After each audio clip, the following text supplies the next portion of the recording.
सभी को नमस्कार। ओम नमः शिवाय। आज हम सोमवार की व्रत कथा सुनेंगे। बहुत समय पहले की बात है। एक नगर में एक साहूकार रहता था। उसके पास धन वैभव की कोई कमी नहीं थी, परंतु उसके घर में संतान सुख नहीं था। वह और उसकी पत्नी इस बात से बहुत दुखी रहते थे। एक दिन किसी विद्वान ब्राह्मण ने साहूकार की पत्नी को सोमवार व्रत करने की सलाह दी और कहा, श्रद्धा व नियम से किया गया यह व्रत भगवान को अंतर प्रिय है।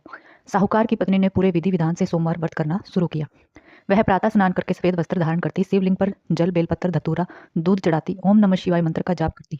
कुछ ही समय में भगवान शिव उसकी भक्ति से प्रसन्न हुए और उसे एक तेजस्वी तेजस्वी पुत्र का वरदान दिया। कुछ वर्षों बाद वह पुत्र बड़ा हुआ, परंतु विधि का विधान था कि उसकी आयु अल्प थी।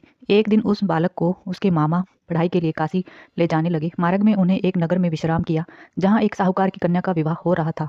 संयोग से दूल्हे की मृत्यु हो गई। तब नगर में लोगों ने बालक को दूल्हे के वस्त्र पहनाकर विवाह करा दिया।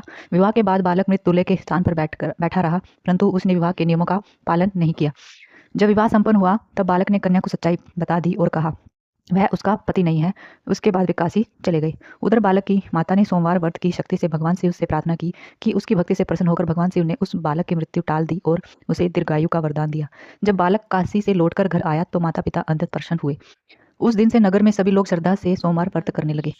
इस कथा से हमें यह फल मिलता है कि जो भक्त श्रद्धा, नियम और विश्वास से सोमवार व्रत करता है उसके कष्ट दूर होते हैं, संतान सुख और वैवाहिक सुख और मनोकामना की पूर्ति होती है। बोलिए हर हर महादेव। ओम नमः शिवाय।